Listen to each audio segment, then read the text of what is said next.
I'm the artistic director of the Luminato Festival. Thank you. Welcome to our third Luminato TimesTalks Luminato, sorry. It's a huge pleasure and honor to be partnering with the New York Times and the whole team of the Times on these 4 talks. We had 2 last weekend and 2 today. I think the panel that is going to come up here is going to be quite wonderful and funny. Last year we had a triumphal musical concert with a tribute or a 70th birthday concert to Joni Mitchell. And this year, I think last night was sort of our musical triumph that knocked everything out of the park.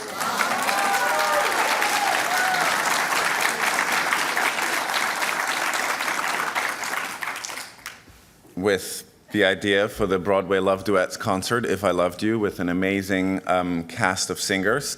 It seems like everyone here was there yesterday, basically. Oh, good. So I don't have to explain to you what happened last night. That's very, very good.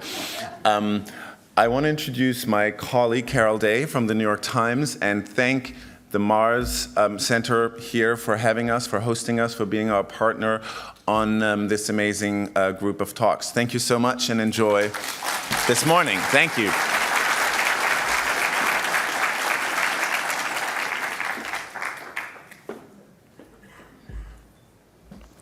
Hello, everyone. Thank you for coming. And thanks, Jorn. It's great to be here in Toronto and to be working with you and everyone at the Luminato Festival to bring TimesTalks here. We're delighted to have the TimesTalks Luminato program live streaming and video on timestalks.com. And this morning, as Jorn said, we are very excited to have 3 such distinguished musical artists with us. And you will hear much more about them and about their work from our moderator.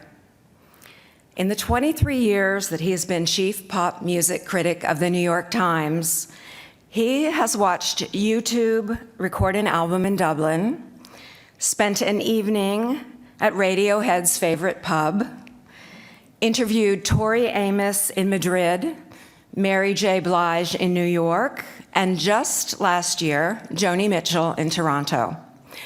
And he has been personally denounced from the stage of Madison Square Garden by Axl Rose.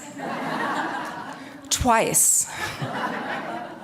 Please join me in welcoming New York Times chief pop music critic Jon Pareles and our very special guests, Rufus Wainwright and Stephen Oremus, joined by Josh Groban.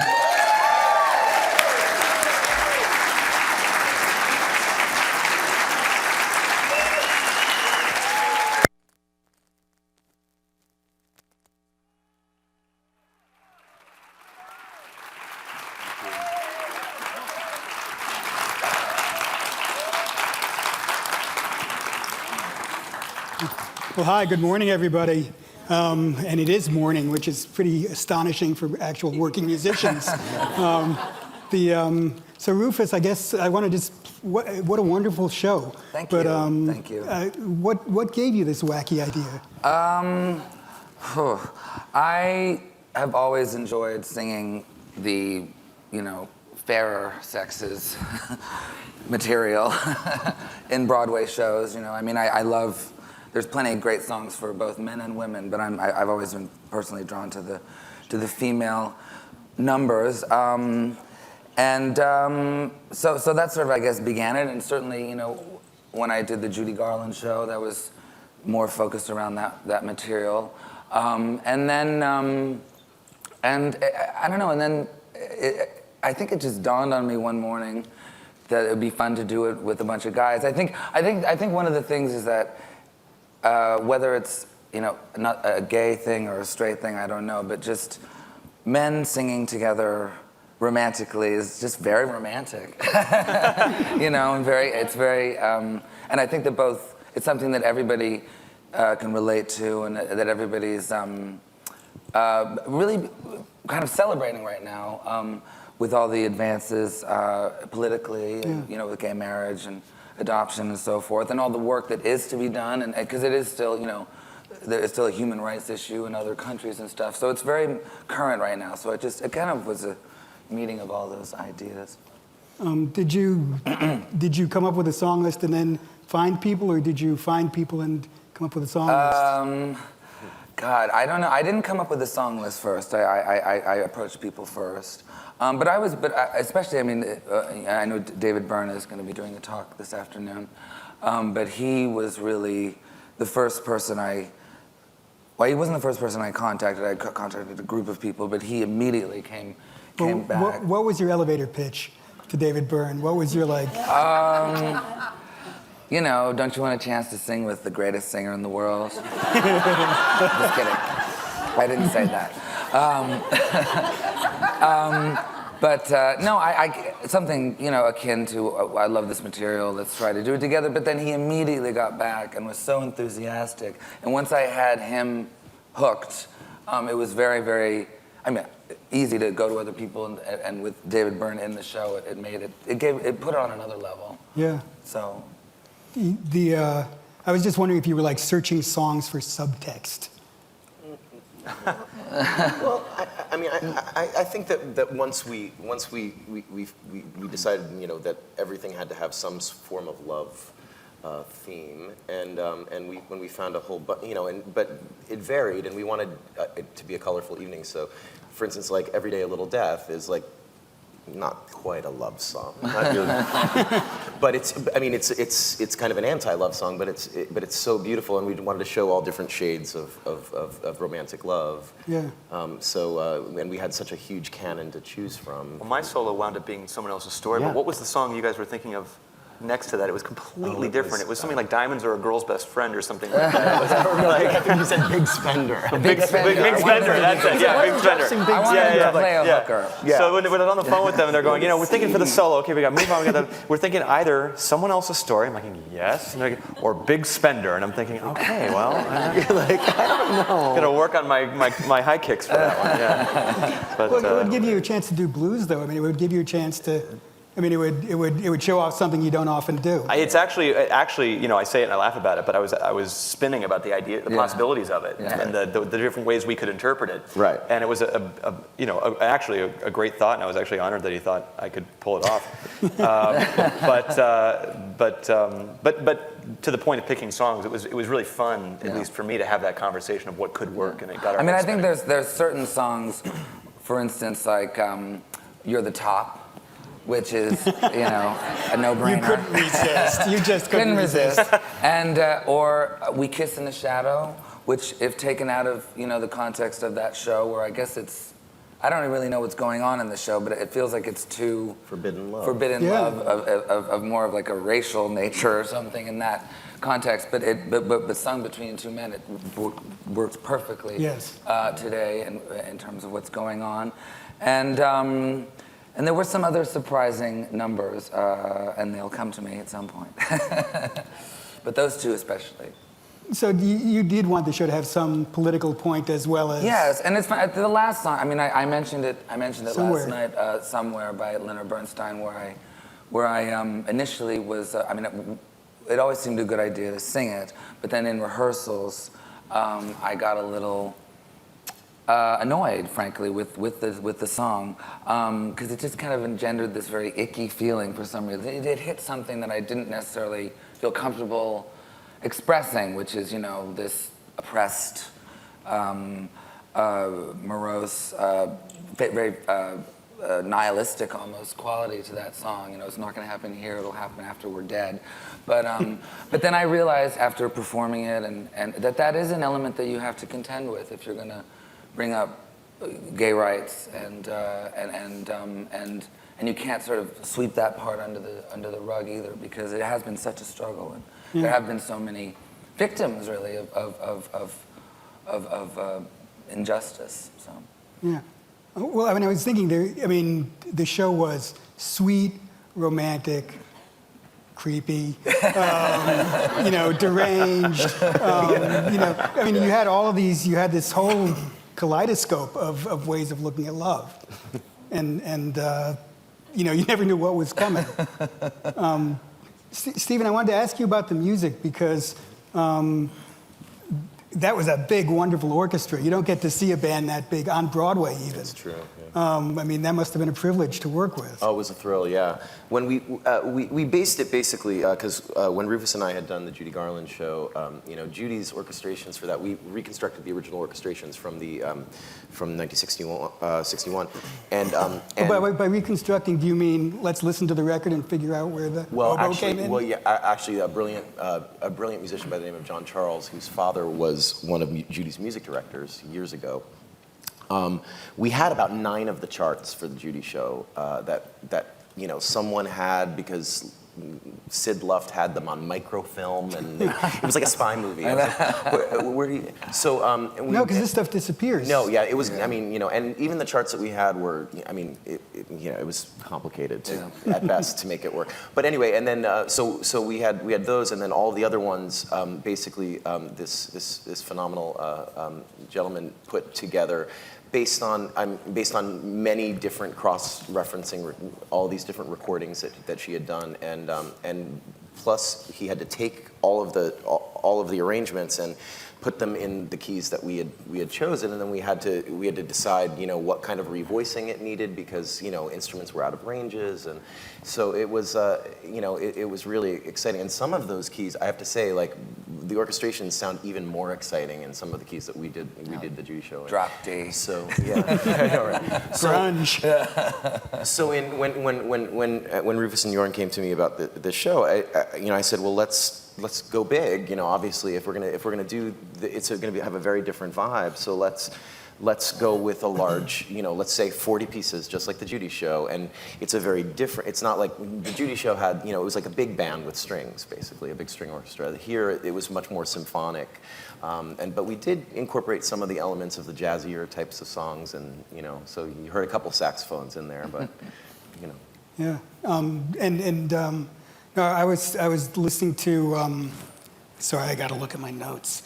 Bewitched, Bothered, and Bewildered, which is I was being a music nerd, and I was thinking there's one part where you have harmonics on the violin and tempo blocks behind David Byrne, but it was just like this. It was avant-garde for Cole Porter. Yeah, well, what the original? Well, actually, Rodgers and Hart. Rodgers and Hart, sorry. But originally, the whole arrangement, it's the very original orchestration that we used and adapted, and originally, even the verse has a whole different feel to it, and it's like this kind of boom chick kind of I wanted it very to make perky. Yeah, it's very, and I actually thought that David wasn't going to go for that.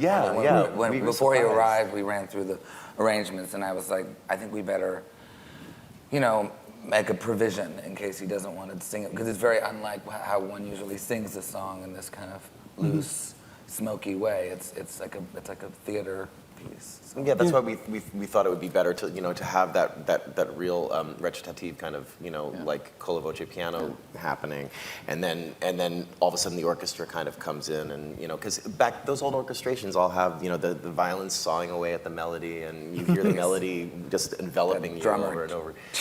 Yeah, I know. Yeah, it's a little bit of that, but it was beautiful. It was funny because we had this drummer, and he was very, very good. Very, very good, and he's African American or African Canadian, and he was playing. And the first day, and this often happens, especially with a drummer, a pop drummer, or a jazz drummer playing with an orchestra. They can kind of overpower the whole arrangement in two seconds, and they have to usually pull it back, which he did. But the first day he was playing, I felt like going up to him and saying, "Play like you're white." It's like really square.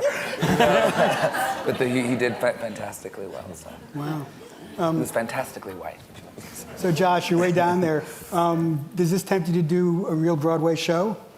Yeah, no, absolutely. I think that this is, I've had such a great pleasure doing, kind of one-off concerts.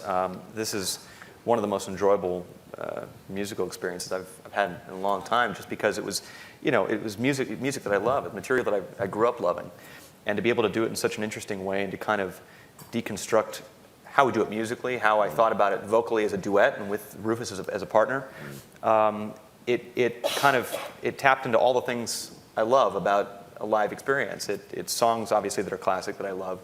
There's a certain risk factor involved, just in the fact that I didn't know how it would feel musically. I didn't know how our voices would blend. And it continued to build that excitement in my own head about the possibility of doing something long term in the future. With the record business is such now that and Broadway takes so much discipline and takes so much time, and I respect it so greatly that I'd want to make sure that I did it at the right way and not just go in as a stunt casting kind of thing. I'd have to wait until I'm out of the studio and off the road, and hopefully I can make time for that somewhere in the next year. I'd really like to spend 6 or 7 months on Broadway. Because the incredible, I mean, yes. Well, if you'll come.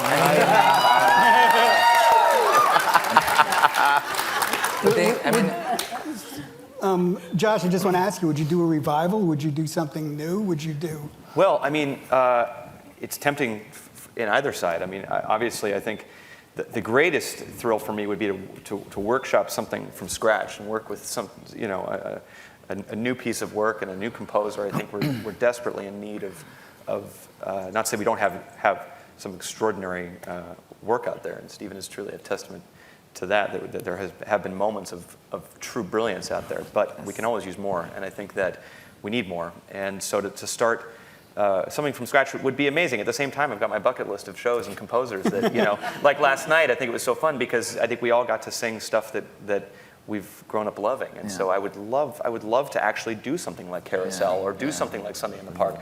Would just be an absolute dream for me. So, we'll see. I did make sure that last night that we did hit all the important ones. I mean, it was, of a certain era of the classic. Like Sondheim, it was Roger Sondheim. You had to do, Andrew Lloyd Webber one. You had to do Cole Porter, of course, and Gershwin in Berlin. So it was important. Trey Parker and Matt Stone were blaringly missing. I know. I have to say, I pushed it. I feel like, I don't know. I don't know about that. My whole theory was that it was everything up until the 80s. Because I think you need a good 30 years to know if it lasts or if it's classic. There's got to be a sell-by date. Well, the Rock and Roll Hall of Fame waits 25 years before you can get in. So 30 for Broadway. Yeah, about 30.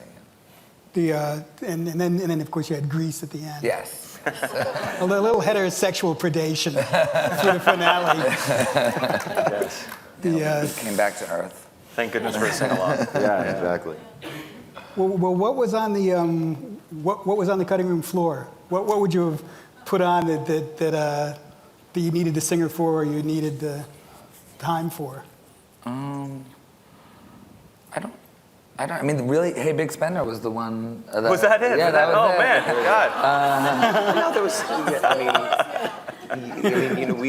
There was some Kurt Weill like we were. Oh yeah, Kurt Weill. Yeah, we And Kurt Weill, 9 to 5. But I mean, it's such a massive. I mean, we went through lists and lists and lists of all these songs, and and listened to all of this stuff over and over again, and finally, based on the artists that were doing it, I mean, really, we really wanted to also explore an interesting side of all of the artists as well. Yeah, and we wanted the artists to also express what they wanted to do, and so I really let them lead the charge. I gave them choice. Well, you had a wild cast of voices, and you had like every range, from baritone to countertenor. Yeah.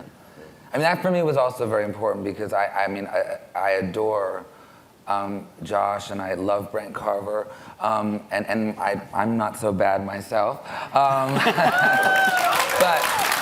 I would say we're more maybe attuned to that sensibility, that theatrical, hitting the high note and going in there and stuff. But I thought it was really important to have other people who don't kind of do that showy thing as much, because there was a time. Sorry, I'm obviously paid the price for those high notes, but there was a time in Broadway history where there were certain stars who couldn't sing particularly well, and it was more about their personality or more about their their essence or their charm or whatever, and they would kind of, block the songs in a certain way. And I think that's actually something that's a little missing today. Everybody has become so well trained and and technically perfect, and that's good for certain roles, and we need that. But I think we also need people who are a little, just a little rough around the edges, and it was fun to bring in a little rock and roll, for the shows. Well, I mean, you did. I've grown accustomed to her face with a melody. Yes, Unlike Rex Harrison. I know, yeah. But like Boy George was fantastic. What was Boy George? Great. So cool. And he walked in. He hadn't learned the songs. He didn't know what he was doing. He was like smiling and fully made up, not knowing anything. But fabulous. But then. And we were a little nervous, and I think he was a little shocked too, because I don't think he was quite aware of the scope of it and the magnitude. Well, I think the important thing to mention is that he came in, he really wanted to do My Man's Gone Now. And I don't know where the communication actually fell apart here, but actually, and because we had been in contact, and I said, well, this is great. We have, the original orchestration from the opera. We're going to do this big, soaring thing. And he gets there and he said, oh, I've been practicing the Nina Simone version. Yeah. And I was like, oh no. So basically, it was this amazing hybrid of singing this completely different jazz kind of version, along with this, this big. And at first we were all kind of horrified, but then and we weren't kind of sure how it was going to go. But then we got on stage, and I have to say it was kind of my funnest point of the evening. It was the funnest point for me because it kept it so raw and so unexpected and so kind of dangerous, and so I thank Boy George for not doing anything. he was amazing. Does he read music? Does he? I mean, I can't quite tell. So he had to learn everything by ear. Yeah. No, I mean singers amaze me sometimes because they've got such huge memories, and you have to coordinate all those tiny little muscles in your throat and your brain. I mean, he's only a boy. Give him time. Come on. Very naughty boy. Speaking of technique, I mean, Josh, you've got the giant, astonishing instrument in there. How do you cast yourself as a character when you sing a song? I think you can empathize, sympathize with a character. You can. One of the things I love about diving into these pieces versus writing something or finding something that you kind of present as yourself on a record is anything goes. You can act the part, and in doing that, it gives you freedom, I think, in your interpretation. You're talking about the nuance in singing and the rough around the edges and finding sometimes that nuance and that fringe. For the kind of training that I have and the kind of music that I sing, my challenge is sometimes breaking out of the technicality and finding ways to explore the not so perfect realm, and find the ways where the interpretation will trump the technicality. And so the fun thing about the acting side of it and picking songs like this is that it gives you the freedom sometimes to not so much worry about, is that note going to be perfect or is that spot going to be right there? It's, am I telling the story? And growing up, my favorite singers were the ones where after 5 seconds I would know exactly who the voice was. It wasn't about perfection. It was about that animalistic, emotional storytelling in the singing. And so that's my favorite thing about these is that you can, anything goes, as is the fact that we were singing about love lost together. I was thinking also about people say that the golden age of the American songwriter, that nothing's ever topped the Great American Songbook. I mean, do you think that's true? Well, I do feel that there is a period, I guess, starting in the 20s till arguably the 50s, I guess, which is a pretty long time, where there's this insane rush of brilliance that occurred in America with songwriting. It's a bit like, the Greek it's akin to the whatever Greek philosophers of the ancient world. So something did happen, so yes.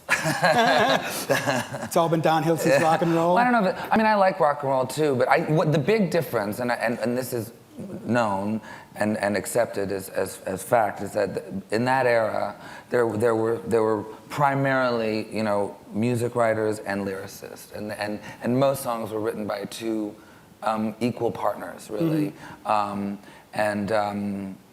that was wiped out by rock and roll, and I think that did hurt the song in a certain way, Because people weren't testing each other. There was no kind of dueling going on between the notes and the words, which did happen, and I think in those days lyrics were incredibly important and incredibly celebrated. Like the lyricists were as famous as the songwriters, and in many cases sometimes more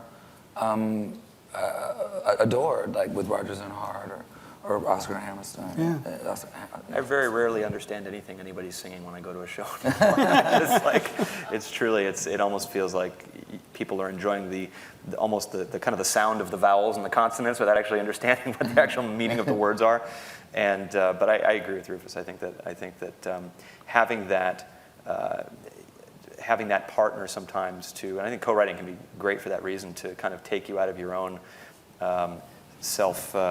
satisfaction. I think when you're just in your own head and writing it can be useful. I also think though that time will tell. I think with a lot of these things. I think we can look back on that era and we can see now how extraordinary it is, and certainly we could see it then as well. But who's to say in 50 years how we view right now, and the body of work that's coming out now.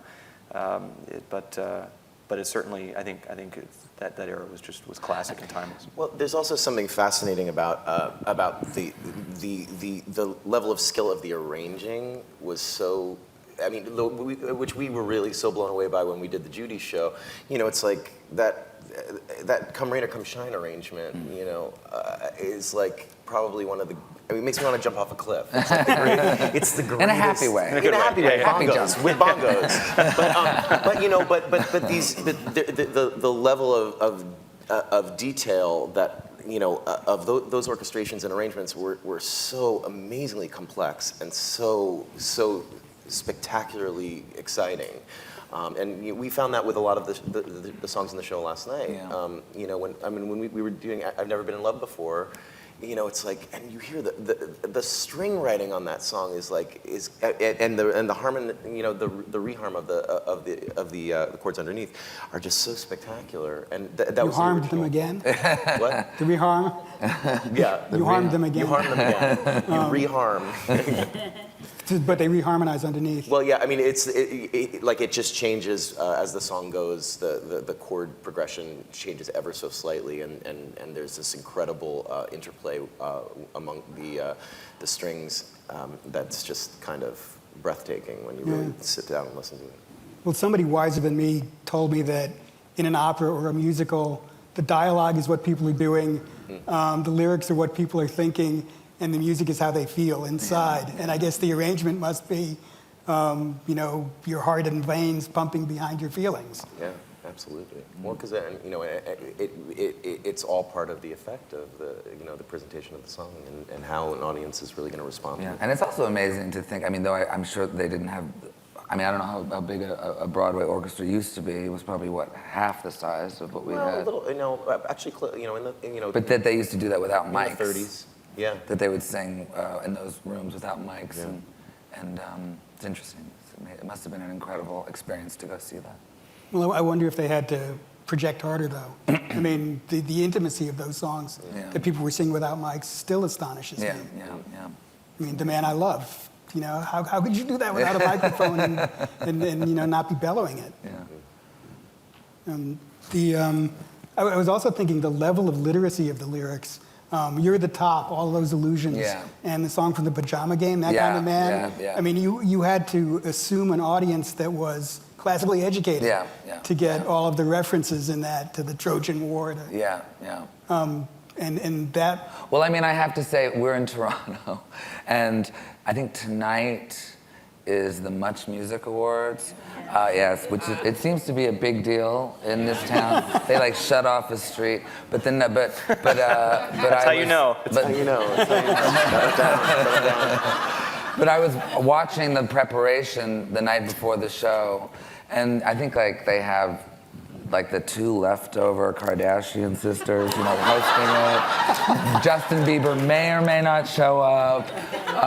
There's like an idol, like overweight guy who they're gonna get in. But it was just it was disgusting. I mean, it was really gross. I got revolted by just seeing what is, you know, lauded as you know, success and brilliance and what people, you know, triumph these days. It's really horrific. So whatever. But you know, that 30-year time span is going to melt all of the dross. The Kardashians will melt over 30 years. I don't know about that mother. She'll still be here. Stephen Sondheim said. Speaking of Sondheim, those songs seem, I mean, where's the key in those songs? What key are those songs in? I mean, those songs seem extremely difficult to pull off. Too many notes. What? Too many notes.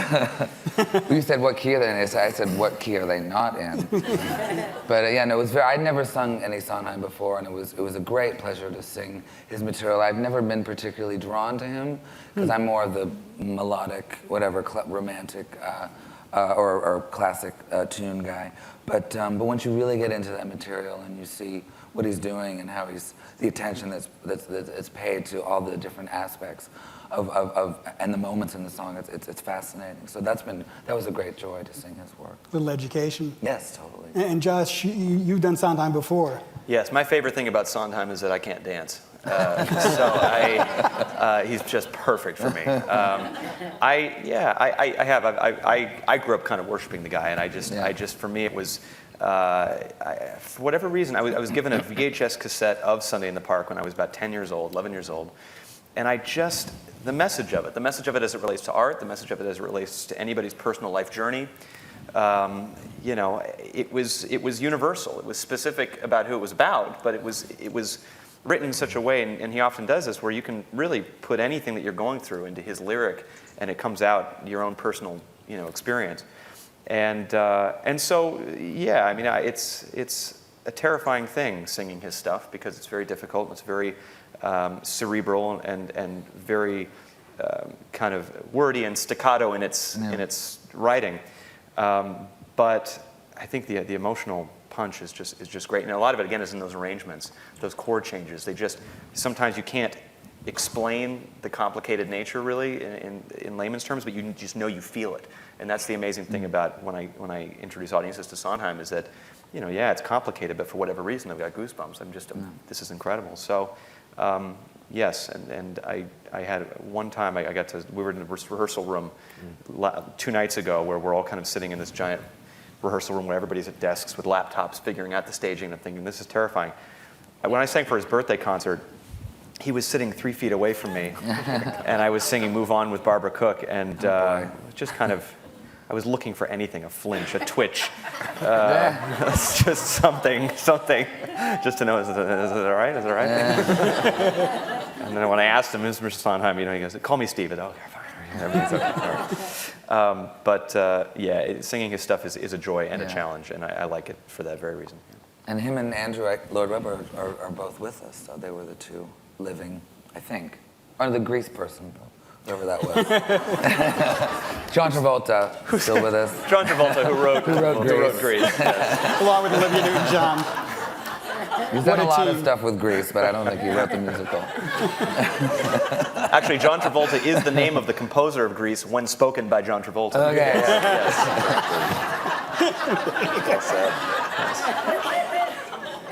So Rufus, does looking back on this kind of music show you a direction for what you're planning to do? I mean, I'd like to write a show at some point, and there's opera, been there, done that. Well, I have another opera I'm writing. I'm going to dominate every form of art on earth in the next 10 years. I think I have a lead singer for you if you're interested. No, well, for sure. And Dreamboat over here. Hey there.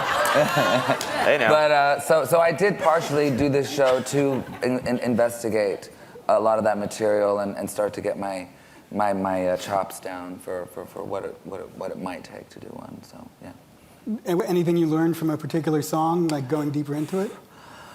Well, I guess the only thing that I've known this all along, but it was certainly reinforced, is the kind of knife edge that one should try to head towards. That sounds really scary, but it is like that. Of just this, this border between sophistication and wit and emotion and real, human feelings. I mean, and to kind of meld them two into this perfect kind of relationship is that to me is the great challenge, and I think that was done many times in Broadway. So it's a good thing to strive for, I think.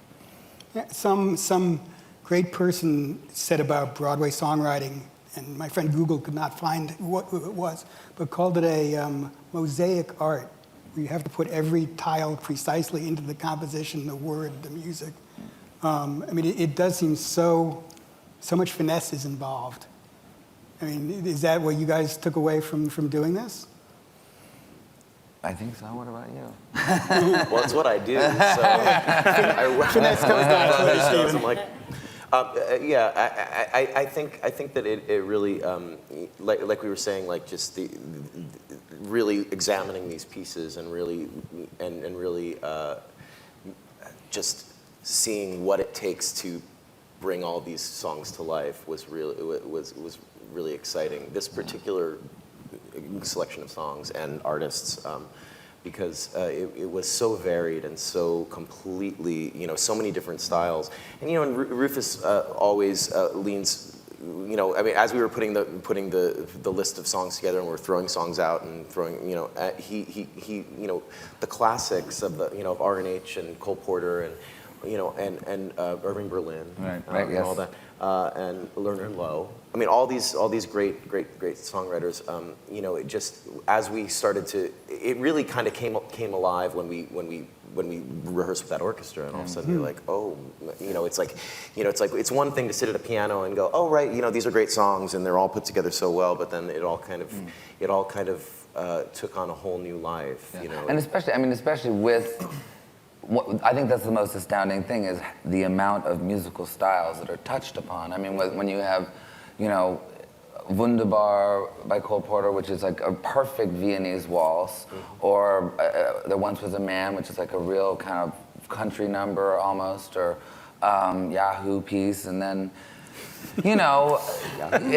being able to whatever that is very impressive, and I think something that any musician in any form should investigate, just trying out the different genres and trying to accomplish them, because they are forms in themselves. Well, yeah, and I think you said it best, John, in saying like we didn't know what was coming next. I was like some of us didn't either, but yeah, it really that's what made the show so exciting, and in the way we shaped it. So Rufus, you wrote a song for Josh's album. I did, yeah. You and your wonderful mama. Yeah. And since I'm in Canada, I'm not going to try to pronounce the French. But how did that come about? Did you call him? I did. Yeah. I met Rufus first through a mutual producer that we worked with named Marius de Vries in London, and I'd written this melody, and I just thought, I thought that it would be beautiful in French, and had always kind of wanted in the back of my head to find something that would be right for Rufus and I to do together in kind of a pipe dream kind of way. And I sent him the melody, and he asked if he could write it with Kate McGarrigle's wonderful mother. And of course, I was just completely touched and honored by that. And it was one of those kind of like magical email exchanges. I slid a melody under the door, and they slid this beautiful demo back of the two of them singing it at this piano. And that's a demo that I'll always treasure. And You got to put that on the box set. I want to hear that. Yeah, no, it's great because also, I mean, my mother and I, though we sang a lot together and played music, instruments and so forth. We never actually wrote a song together. It was the one song that we wrote together was for Josh before she passed away. So Yeah, thanks for that. Thank you for that. It's something. It's a great treasure.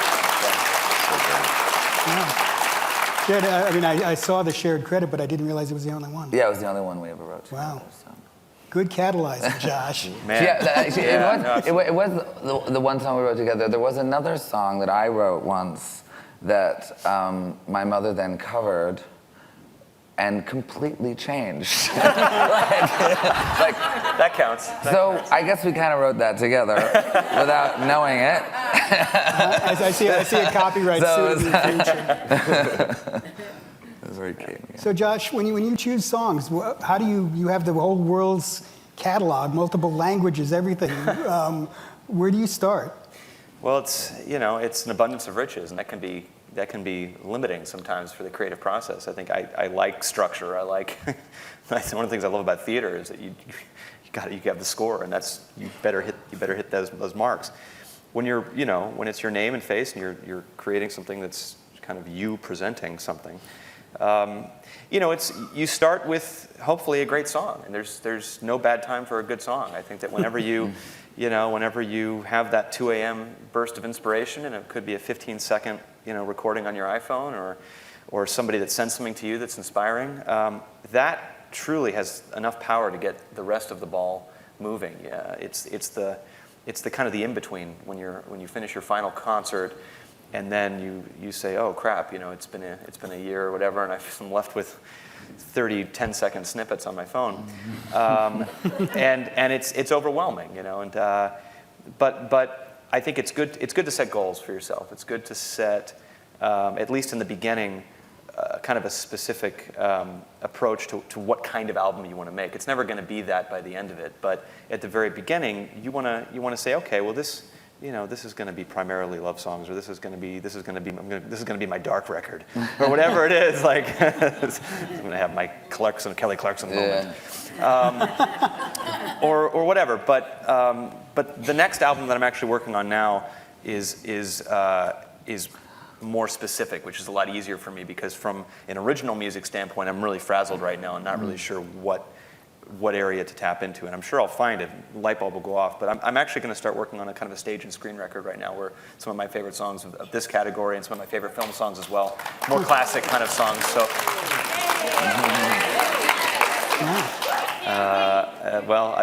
it's been a dream of mine to do for a while, and so that will kind of, I think, get the creative juices flowing for some of the more original stuff, but I'm excited to kind of focus on what's been done for the moment. Yeah. So you dovetailed into your...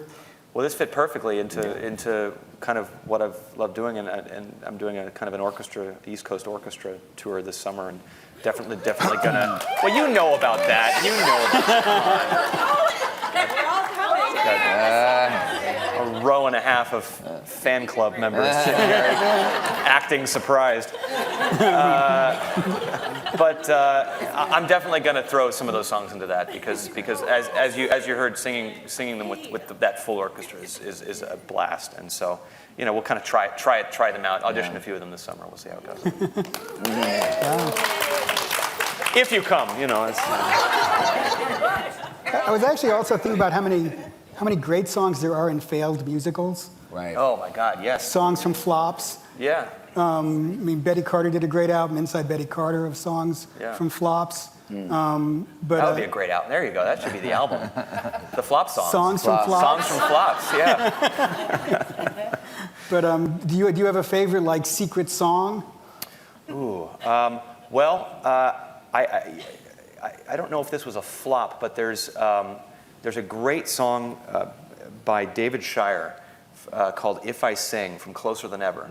That is, I don't know if was it ever on Broadway? No, it was off Broadway. It was always off Broadway. I've always thought they've kind of workshopped it in different places. I've seen a couple of different kind of concert versions of it, and I've never. Richard Maltby and Maltby and Shire. Yes, Maltby and Shire. Maltby wrote the. And "If I Sing" was my audition song for college, and I had found it. It's about a young man whose father taught him how to sing and taught him piano. No, it's Happy Father's Day, by the way. Oh, yeah. And it's a really beautiful, emotional song. And it's, if I sing, you are the music. If I'm good, if I fly, you're why I'm good, or whatever it is. It's a tribute to his dad, and it's a beautiful melody, and a show that never quite caught on. But if I sing, probably is my favorite flop song, I guess. Stephen, do you have one? You're an encyclopedia. Not quite. Yeah, I don't. I mean, there are so many things to choose from. I really don't. I mean, within what genre? Anything, or within within failed Broadway specific, musicals. I 1940 to 1955. I know. Give me a date, John. I would say, we heard one of them last night, and one of the songs that I was really excited to get to include in the show, and Brent Carver sang it, and which was the song that didn't make it into the film of Funny Girl, but actually Barbra Streisand sang in the original Broadway production, called "The Music That Makes Me Dance," which I think is one of the, it's so compact, and it's this incredible, devastating journey, and this amazing 11 o'clock number for that character, and it's just one of those songs that, and it's jazzy, but it's so emotional, and it packs such a punch, and that was always a guilty pleasure of mine. I always loved that song. You knew I was going to ask you too. Well, I've been thinking about it. I don't know that many flops, but I have heard that there was a musical done of the movie Carrie. That was a famous flop, and there was some piece, and there was some piece called "Dance of the Bloody Tampons," and I've always been curious to hear what that was like. If I had my iPhone on me, I'd be Googling immediately. Man, what is that? So, not Google image, however. No. So I'm curious what that's like. Oh yeah. I didn't say flop song. That was wrong, because that was not a flop. But it was excised. It was taken out of the film. It's not well known to larger audiences. So let me just clarify. But. Well, I mean, you said it was an 11 o'clock song. I mean, you mean? I talked to Sting, who was telling me that when you craft a Broadway musical, you have to have a certain thing has to happen by 8:15, a certain thing has to happen by 8:20. Do you mean 11 o'clock song in the flow of the musical? Yeah. Okay, what's an 11 o'clock song? Well, in the Broadway musical Wicked, the 11 o'clock number is No Good Deed. It's this giant, churning, emotional number for the lead character who's going through all this turmoil. So I guess what Sting is referring to, structurally, if the way a lot of Broadway musicals are structured, it's like you want to know who you're following, you want to know why you care about them, you want to know what's going to happen, you want to know where they're going, and you want to know what's going to happen when they get there. And at certain points, you do.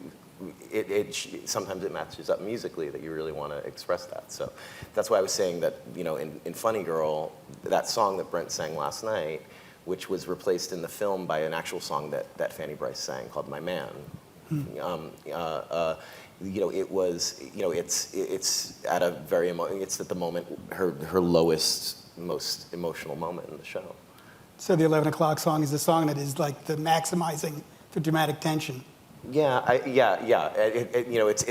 It's just before the, they wrap everything up. Just before the 11:05 song. 11:05 song. Yeah, the 11:15 Yeah. song. I think it's also an equation that exists in everything. I mean, it's true. I always think, in terms of any show, it's always like there's some. Now I'm dipping into territory where I probably shouldn't be, but scientifically there's some equation that's somehow in the form of a rectangle that everything is based on, and there's always this kind of moment. It's like the trunk of a tree or something where you have to hit this thing and then you can kind of continue. And I think that's what I think what was fun about the experience last night and for everybody is that you do realize that it's all really the same thing, and it's all about feeding that equation, that magical equation of what makes people sit down and pay attention and enjoy an evening and forget about the insanity of the world right now. or at least hold it at bay. Yes. Well, were you trying to tell a story last night? Was there a narrative in your head? I didn't. I think what I was trying to put across, and I don't mean this in a kind of serious way. There was no intention really to change anybody's mind, but it is fascinating in this day and age how so quickly so many issues that were once exclusive to heterosexual people have just totally transferred into the general public, and whether it's marriage or having children or divorce, it's now all of those wonderful and horrifying pastimes are now for everybody, at least in our society, and that's, we're really on the cusp of that. I mean, this is all very, very new, and it's happening very, very fast, but yet it makes total sense. It's one of those eureka moments in history where, oh yeah, gay people want to get married too. Oh, of course. So it's fun to celebrate that. Well, I was thinking an old-fashioned wedding. Yeah. I mean, how sociological those songs are. And, now with gay marriage, welcome to the dialogue. Why that was so fun. You asked for it. Exactly. Did you find anachronisms when you were searching through songs, like stuff that just wouldn't translate in the 21st century? I mean, in the first song, I Hate Men. I mean, there is, tis he who'll have the fun and who'll have the baby. I mean, that's a little, I don't know how much that's going to happen in the gay world, but or you can't really separate it that way, but, because, women still can have children, obviously, but, themselves, so that's the only thing, childbirth, so. Everything else. 1 out of 1,000 ain't bad. True. I don't know, the power of those songs just keeps, they don't, when you pull them out, when they don't have to be the 11 o'clock song, they're free of storytelling. I mean, they can move to other, they can tell different stories. Totally, it's amazing. Well, I mean, like Somewhere, which is about jets and sharks in West Side Story, suddenly becomes a different kind of anthem. Yeah. Well, it was very important. In fact, Boy George, at the end of the show, came to me and he said, it was so great when we did that song because it really contextualized the evening and it made it into, it did bring in that darker shade. And it's funny with Bernstein because, I guess he was bisexual, really. Though I remember once watching, there was an American Masters famous documentary on him, and it's fascinating, but by the end of it, you realize it was there's a real tragic element to his life, by the end where he was, I guess, having to have been this everything for every man for every occasion. He didn't really get a chance to fulfill his own aspirations, which was to, write the Great American Opera, and I don't know, and I think that with him, I mean, there was a kind of, I wouldn't say he wasn't closeted, but there was definitely a lot of turmoil, I think, in his sexual acceptance of himself. So yeah, and that song really, I don't know, it's all in that song for me. And also a lot with Sondheim, Yes. arguably the same issue. Sondheim's lyrics. Yeah, so with his lyrics, so it was nice to, that it's all in there. Yeah. Well, you want a little, are there happy artists? Cheetah Rivera. When they applaud. What? When they applaud. Yeah. Well, yeah, I mean, I was thinking that's, I mean, besides, of course, the limos, rock star treatment and all that stuff. I mean, it's the applause that gets you. It's the enjoyment from the audience. It's realizing that all your turmoil and all your kind of demons, accumulated themselves into something that came out of you that people then connected with and enjoyed, and it kind of makes you feel human. It makes you feel sane, and that's the payoff. I think that this was an interesting experience these last few days because we kind of were thrown together like some kind of a theater summer camp almost. It was it was, and I went to those, and it brought back a lot of kind of weird, awkward memories, and so and even through the end of I think our first kind of sound check rehearsal yesterday afternoon, we were all kind of going, oh shit. I think we were all still, yes, we were all kind of still a little bit tormented a little bit. Yeah. There was still a little bit of that. We were all kind of still listening to our demons of, is this right? Are we doing this? Are we doing these songs correctly? Is this going to be interesting? And it all becomes clear. Seriously, on note 1 in front of a crowd, that's when the reward begins. Is when you start to see that all of that twisting and turning is for the better good. Is for that thing. It's a wonderful thing, and it's something that never gets old. And when people ask you, do you ever get sick of singing, blah blah blah? I mean, yes, when you're backstage pacing, and your demons are getting at you. Of course, when you're out on stage and you feel that reaction, then it all goes away. And I think that's something that all artists probably share. Yeah. I do have to say one thing. My aunt, who's here, my Aunt Teddy, who was very, very helpful and has been really integral in putting this together as well. She helped us out, but she said after coming to the rehearsal the other day, and I think this is very important to remember as well.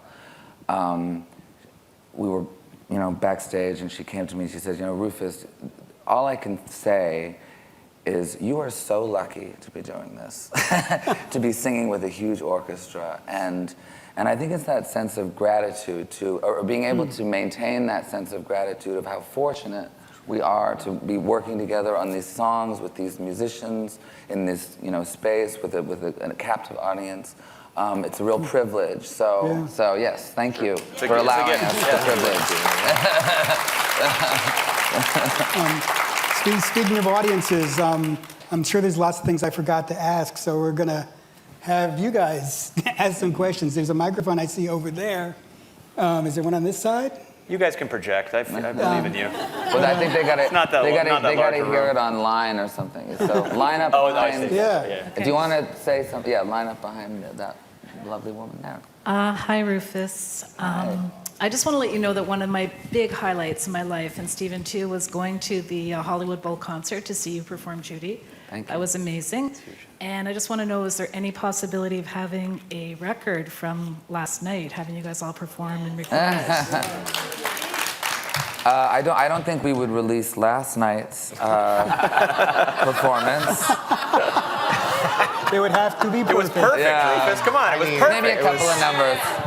But I think this is going to definitely happen again, and they're to not capture it in some glorious way would be foolish. So yes.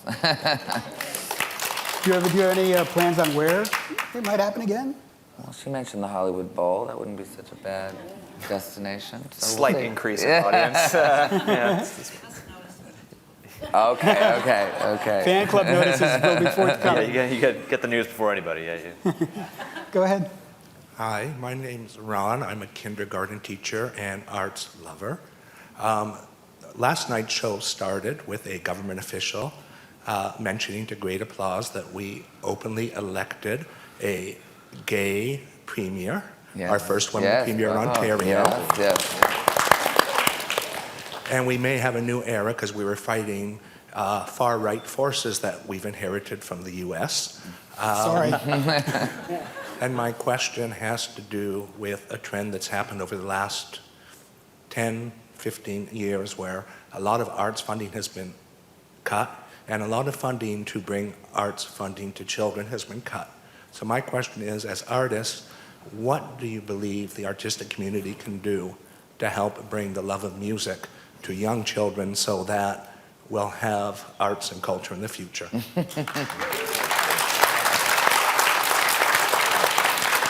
Do you want to take that one, Well, Josh? I mean, I couldn't agree with you more, and I think that I was one of the lucky ones growing up having that arts education, and I don't take it for granted one bit. I have a foundation called the Find Your Light Foundation that has been my joy to develop. It started with a donation that my fans gave me at a concert, said, we've taken all your autographs and put them on eBay, and we want you to start a foundation. And so, it's multi-leveled. I'm a firm believer that the arts in schools, as they're being cut so drastically, being viewed as a luxury by certainly the government in the United States, I assume probably happening the same here as well. It's a tragedy. It helps give kids a foundation that goes beyond whether they do it professionally or not. It gives them a foundation for being better humans. Certainly there's studies that show that it's helped in the sciences, the academic sciences, math and science and English. The ways that it's tapping into music therapy as well, and how it's helping people recover from mental and physical injuries. We can all do our part. We can talk to the government. I've certainly gone and talked to Congress to try and raise arts funding. Part of that is extremely important. Part of that feels like a dog and pony show, that they give you one day a year to say your piece when they've already had a pre-designated thing. But every bit counts, and I think that the more people speak out about it to their government, the more that we can change. And it's also important to find those places that fall through the cracks. I think there are so many spots where a little bit can go a long way. You can find that school that is on the verge of losing instruments or losing that great teacher or whatever it is. And if for those of us that are fortunate enough to be in a position where we can help them, do it. Find that way to go to the school, to donate money. Because it's worth it once that generation starts to grow up and realize what impact that had on them, as it has been for me, and I'm sure everybody on this panel. It's life-changing, but it is a problem. You're right about that, for sure. I mean, I have the feeling, sorry. Yes. No, but No, it's true. I just have the feeling that a lot of it's going to have to come from musicians. It's not going to have to come from the private world. I mean, I talked to someone in Austin who was employing musicians to give students music lessons. So the musicians get paid, which is a nice thing, and the kids get to learn it. And they were telling me about the music. Music teaches people to cooperate. Music teaches people to be social beings, to work together to make something bigger than themselves. And that's a lesson that's more than learning how to play a scale. Yeah, Totally, absolutely. Yeah. But go ahead. Hi. I Yeah, have both a request and a question. Yes. The request comes from last night's concert, and I wondered if there's any way you would list on a website all the songs that you guys performed last night, because they weren't all familiar to me. Okay. And then the question has to do with the rehearsal process. And were there any expectations that you might have had that were changed, that resulted in changes to how you staged it? I guess you guys had, 48 hours sort of thing, when all the artists came in? We had 3 days before the show. The one that really struck me was doing People Will Say We're in Love from Oklahoma, which on the album that we had, there was only one, the arrangement was this: each time, you just repeat the song twice. The man sings it and then the woman sings it. And on the album, there was this, it was kind of the same arrangement for each retake, whatever, of the song. But then when we did it with the arrangement during rehearsal, when I came in after David Byrne, it suddenly became incredibly sensual and seductive, and the strings kind of swelled, and there was no rhythm all of a sudden, and it became this kind of lugubrious moment, and I had to totally shift my approach. And that's when I decided to go get the bouquet and kind of, offer it to David. So listening to the arrangements gave it a whole other dimension for sure. And that happened a couple of times. Yeah, and that only happened a couple of days ago. We only met with the orchestra 2 days before, No, I know, it was extraordinary. It reminded me really of almost watching a sporting event, because you just didn't know what was going to happen. for us too. It happened great. For me too. Thank you. Hi there. Oh, sorry. My name is Kelly, and for some folks, I guess, who went last night, it was the first time they heard those songs performed. I was just curious, what was the first concert that you guys went to? Cyndi Lauper. Me too. Cyndi Lauper for me too. Yeah, Really? when I was 13. I was in 3rd grade, and my dad surprised me with tickets to New Kids on the Block. Who were truly, really, if you look back in time, really just the coolest in that. I mean, it was pretty great. I saw them at the Forum in Los Angeles, and my dad's like, "It's going to be loud. You better put in the earplugs." It was. I couldn't sleep all night. It was exciting. Yeah. And is that why you learned to dance? That's why. That's maybe where I got my dance moves from, which served me no purpose today. Yeah.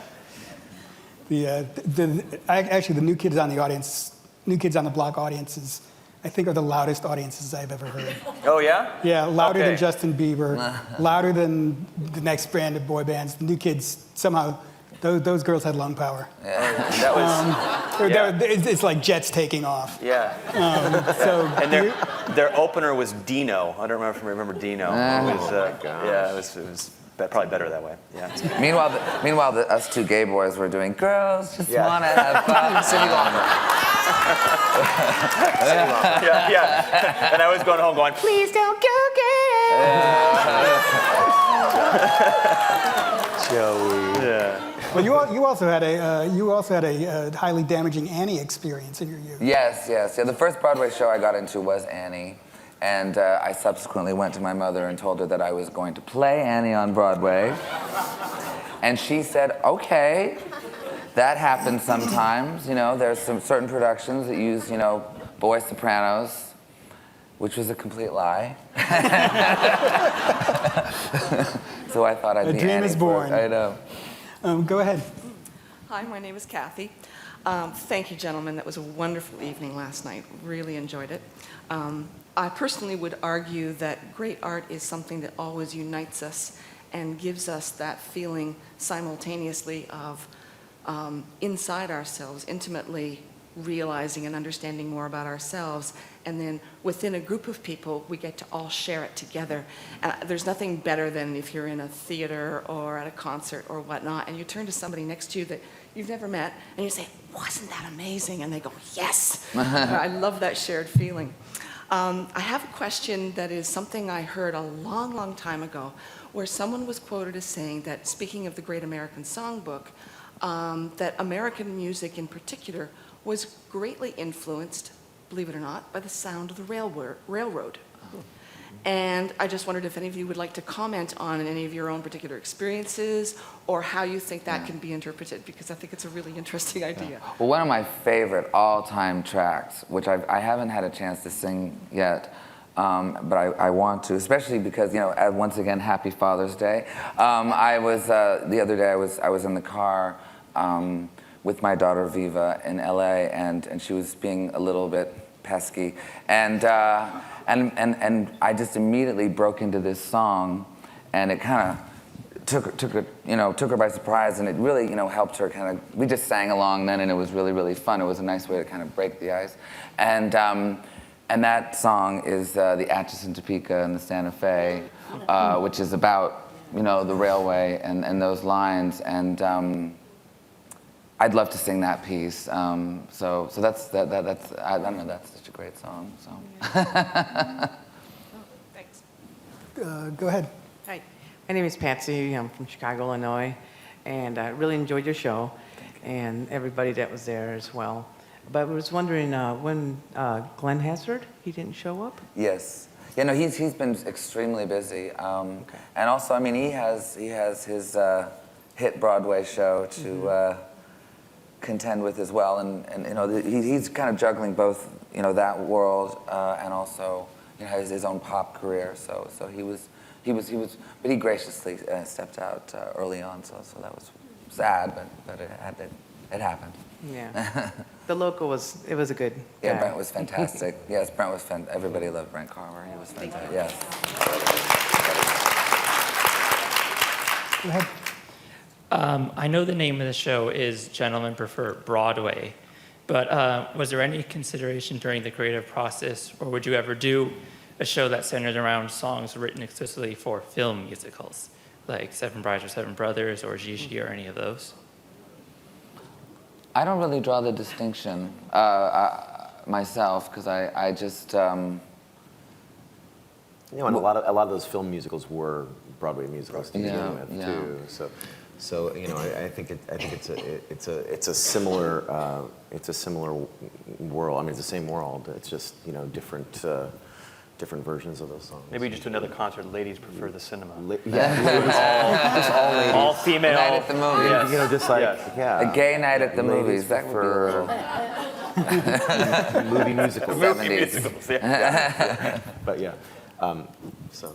Well, I mean, Josh, you're doing stage and screen. You're putting them together. Well, that's I think the challenge is so many of those songs overlap that how do you differentiate them? How do you so that is a challenge. But I think when it comes to the film side of the album that I'm making, we're going to find those songs that were written specifically for films that weren't Broadway songs. Yeah. Right. And if a Broadway song happened to be in the film version of that Broadway show, that's going to be okay too. Well, I mean, for a while, songwriting was so concentrated in Tin Pan Alley. That era that everybody calls such a golden age was, how many guys and ladies? Yes. 12 guys, Yeah. I mean, and we don't have there were probably obscure Broadway musicals whose songs we've forgotten and lost as novelties. Yeah. Well, they say that apparently back in those times, you would have a show open and close every week, or something. Like most shows were flops, and it was kind of accepted that you could, you could put on 5 or 6 productions that were a failure before you had your hit, which today you can't do that. It's just it's economically not feasible. Yeah. Sad. Go ahead. My name is Linda, and I have recently done a PhD in music education, and my thesis was on talent development and how much is innate and how much is due to the environment. So I'm just wondering what your thoughts are on innateness versus the environment. Thesis was on and the whole 10,000 hours of practice thing of Erickson's. I'm asking, how much do you think talent in music and sport is innate, or how much do you think is it the environment?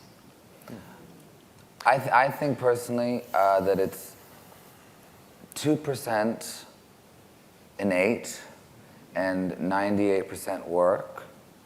But if you don't have that 2%, you're screwed.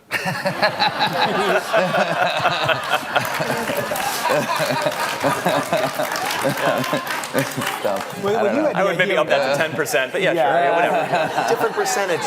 Different percentages, perhaps. I tend to be very harsh. But you had the ideal environment. Yes, I did. I mean, you were surrounded by this stuff. No, I was. But there is this little extra something that some people have and some people don't, which is indefinable and indescribable and that you can't teach. But that being said, there's probably within us a lot of people who have it, but yet they don't have the support and the Well, it goes back to the arts education discussion too, which is that if they don't have the environment, it breaks my heart to think of how many kids have that 2 or 10% or whatever it is, who will never have the environment to nurture it. That's the biggest tragedy. But I do agree with him, but it's all the more reason why we need to surround kids with that environment, because most of them will just enjoy it, feel like better people because of it.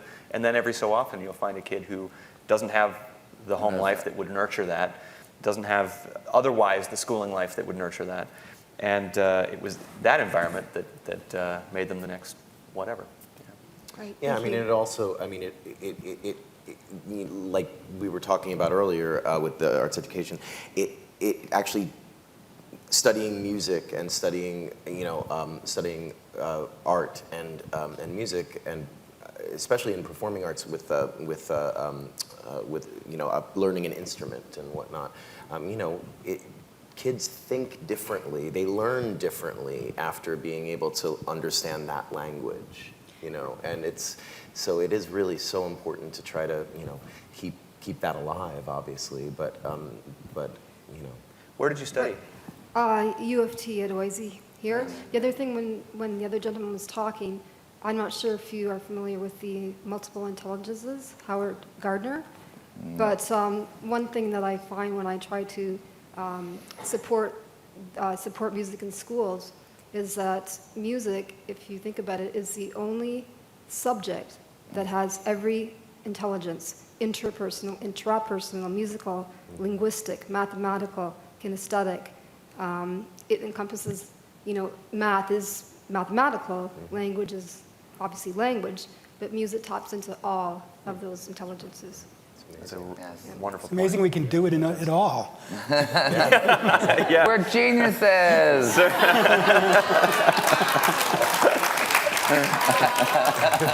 But only after 1 o'clock in the afternoon. But Josh, I mean, how did you get started? I mean, did you know you could sing when you were a boy soprano? I was really shy about it. I needed to be pushed. I needed that environment. And so I think that, as is sometimes the case with young people that have an ability, there is that shyness, And so, I joined the choir when I was in elementary school, and I went to a couple of different high schools, eventually landing at the Los Angeles County High School for the Arts, which was my environment, where I studied, drama, of all things. Still took voice lessons on the side. But no, I needed to be pushed out there. I was the last person to think that what it was that I was kind of jamming to in my room would be enjoyed by other people. I was just kind of my own personal thing. And it was eventually, great. It was great teachers. It was the wonderful Interlochen Arts Camp. It was. I went to Interlochen. It was places that really kind of said to me, well, you've got a really wonderful, light. It's just not. Let's crank it up a little bit. Let's see how that feels. And those were the places that changed my life. And then, of course, the serendipitous things that happen in your career, where you've got a David Foster or someone else that says, hey, I want to give you that first big stage. Well, that's preparation and opportunity coming together for luck, But before that, it was that environment. I was very, very, very lucky. Yeah. I did want to say, though, and I think it's important to also acknowledge this fact, is that, once you make that decision and you become a professional musician or a songwriter or an artist or of any type, I don't think it should be. I think it has to be stated as well that it's a very difficult life, and it's certainly not a kind of path to joy and happiness and wealth, especially today. I think it's whatever. I think that distinction has to be made, and maybe that is answering that question a little bit. Like it's really about who's willing to take on the challenge and really go through with it, and that is that sort of 2% that I think all professional musicians and performers and artists have. It's this it's insane, It's a certain insanity, that to really, take up the gauntlet. So that's I think where the border is. It's insanity we're all grateful for. Yeah. Go ahead. I'm Sarah from Cleveland, Ohio, and my question would be, I know lots of teachers who, music teachers and drama teachers and things like that. And in knowing that a lot of young people maybe not be at the level to be a performer, and maybe because of shyness or whatever, they wouldn't be a performer, but that there's so many other things behind the actual performance, as far as the writing and the lyrics and the arranging and the production, in how would you recommend that those teachers try to instill upon the children that the performance is one thing, but all the things behind it is so important as well, and that you can get such gratification from that part of it, and that you might not have the perfect voice to be the performer, or you might not be able to dance, or you might not be able to do acting on a stage, but that there's all those other things. So how would you recommend those teachers instill upon the children and young people about that?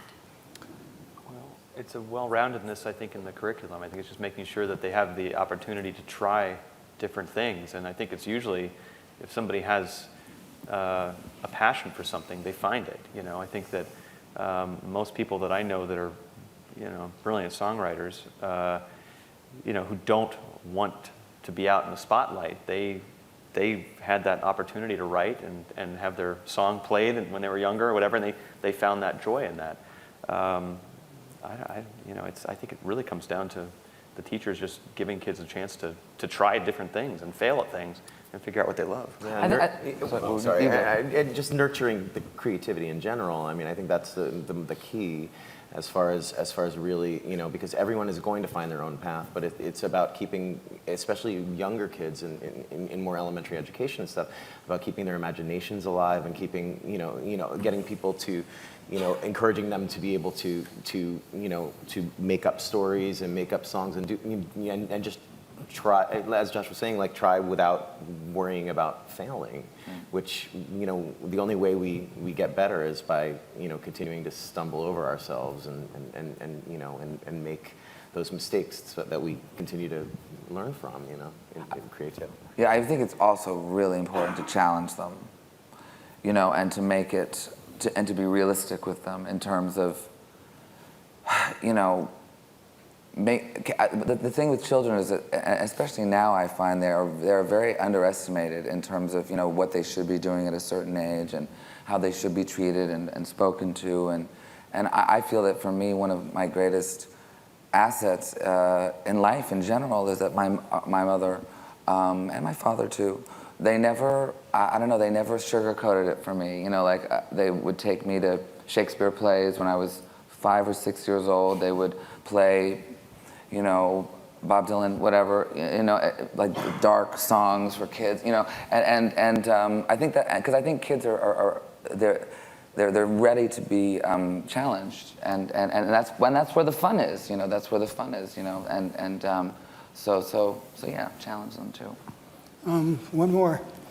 Hi, my name is Wendy. I'm actually a school teacher here in Toronto as well, so it's really interesting hearing all this art education conversation here today. And so I just wanted to ask about, and I know Josh, you spoke about ways to get more art education in the school through the government, and I'm just wondering if you have any insights to share with us educators here about ways to teach young people about social justice through the arts? Well, it's the great uniter. I mean, it's one of the things that I would love to do through my foundation as technology gets, can either be a gift or a curse. The gift of technology is that it brings so many different cultures together if you choose for it to. It would be amazing to introduce young people to other young people across the world. Maybe if they're getting, their Twitter feed is blowing up with all the horrible things that are happening, the atrocities that are happening. Share culture. Share your song with someone else's song. Share your dance with someone else's dance. I think that, there are a lot of amazing ways to teach young people about the world artistically that makes them not seem so far away. It makes them not seem so different. And I think that's the wonderful universal quality of the arts, is that if that can be part of the teaching, that's a hate killer. It's truly. Thank you. Time's getting short, so. Okay, I'll be brief. I've been getting tweets from people overseas. I'm a Josh fan, and now I'm a Rufus fan. I'm an everyone fan. And that last night, Rufus fans. Let's not go crazy. Last night, Rufus fans and Josh fans had dinner together. But anyway, I'm getting tweets from overseas. So when are you going to do it next? And can you take it overseas for these folks? Well, I know that Boy George this morning texted me and he said, that was so much fun. We have to do it in London. So I think we'll definitely look at London. And they do like musicals a lot, actually, in France, in Paris, of all places. That's a big center for Broadway musicals. Aside from that, I think there's no other place in the world that's going to happen. Maybe Australia. Yeah. Iceland.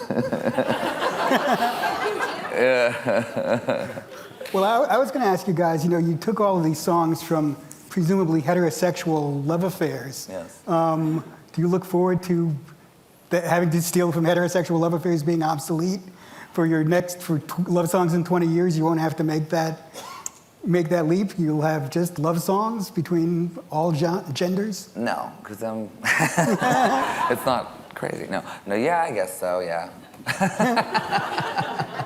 Because musicals have always addressed more or less current conditions. So maybe in 20 years, you could do a whole different show. It's true. Let's focus on now. The thought of 20 years, the thought of 20 years from now is scary in general. Well, anyway, I want to thank you all for coming, for being such a great, wonderful audience. And I want to thank these gentlemen who put on such a great show. So, Thank you. thanks to all.